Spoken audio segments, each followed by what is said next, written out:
సాగర సంగమంకి వస్తే మేము ఒకటి విన్నాం, నిజమేనా? కమల్ హాసన్ గారు ఆ రోల్ చేయడానికి అంటే ఆ ముసలి క్యారెక్టర్ లాగా లైక్ ఇష్టపడలేదని విన్నా. అవును. నాన్నగారు విశ్వనాథ్ గారు ముందు కమల్ హాసన్ ఆయనకి కోసమే సబ్జెక్ట్ చేశారు. ఎందుకంటే నాట్యకారుడు, మంచి నాట్య ఇది ఒక డాన్సర్, భరతనాట్యం ఇవన్నీ చేసే ఇది.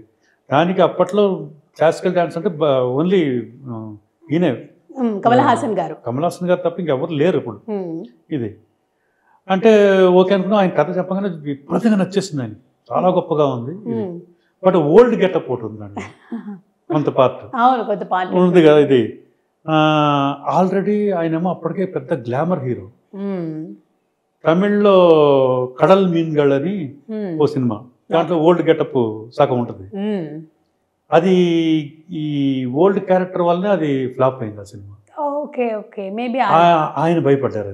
అది మనం ఏం చేయగలమా ఇది అన్ని ఆలోచించారు. ఇది బట్ ఆయనకేమో నాన్నగారేమో వెళ్తూనే ఉంటారు, లేదు కమల్ గారు మీకు చాలా బాగుంటుంది, ఇది మంచి పేరు వచ్చేదట. లేదు లేదు నాకు వదులుకోవాలని లేదు, కానీ నాకేమో మైండ్లో అదే ఉంది. ఎందుకంటే యాక్సెప్ట్ చేస్తారా గ్లామర్, ఇది ఒక మంచి గ్లామర్ హీరో అయిన అప్పట్లో.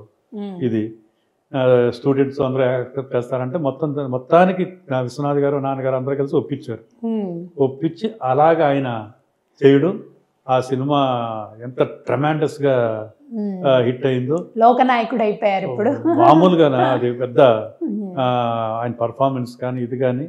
అసలు ఆ సినిమాకి first time national award Ilaiyaraaja గారికి, national award best music director. అలాగే ఎస్పి బాలసుబ్రహ్మణ్యం గారికి 3వ సినిమా, దాని మధ్యలో ఏక్ దుజే కే లేకి వచ్చింది. ఇది ఇళయరాజా గారిని తమిళ్లో ప్రొడ్యూసర్ ఆయన, తెలుగుకి నాన్నగారు పూర్ణోదయ అండ్ పవలర్ క్రియేషన్ అన్నది. సో 2 లాంగ్వేజ్లోనే పెద్ద హిట్ అది. బట్ నేషనల్ అవార్డు తెలుగుకి వచ్చింది. తెలుగులో కొన్ని మార్పులు చెప్పి నాన్నగారు మార్పించి చేయించింది. అసలు ఆ సినిమా క్లైమాక్స్ ట్రాజిడీ. భారతీరాజా గారు అది ట్రాజిడీ చెయ్యాలని నాన్నగారికి అస్సలు ఇష్టం లేదు. ఎందుకంటే ఎందుకు లవ్ స్టోరీ అయితే, లవ్ ఇదైతే వాళ్ళు హ్యాపీ ఎండింగ్ చేయలేమా, ఎందుకు చంపాలి అని. లేదు లేదు ఆ సబ్జెక్ట్కి అది ఉంటేనే బాగుంటుంది అని ఆయన. మొత్తానికి నాన్నగారు ఏమన్నారంటే, ఒక పని చేద్దాం సార్, మన యూనిట్, మీ రైటర్స్ టీము, మన అసిస్టెంట్ డైరెక్టర్లు అందరూ ఉన్నారు కదా, ఒక లాటరీ చేయిద్దాం అందరు ఒపీనియన్స్ కాస్తే. చాలామంది 90% అది హ్యాపీ ఎండింగ్ చేయాలి. ఆయన భారతీరాజా గారికి కోపం ఉంటుంది బయట. సరే చేద్దాం అలాగే అని జస్ట్ ఒక హాఫ్ డే 1 డే షూటింగ్ పెట్టారు, మొత్తం చేంజ్ అయిపోయింది. అంత గొప్ప టెక్నీషియన్ ఆయన. తీసిన దాంట్లో ఆల్రెడీ ట్రాజడీ తీసేశారు, అది కొంచెం చేంజ్ చేసి అంత గొప్పగా చేశాడు.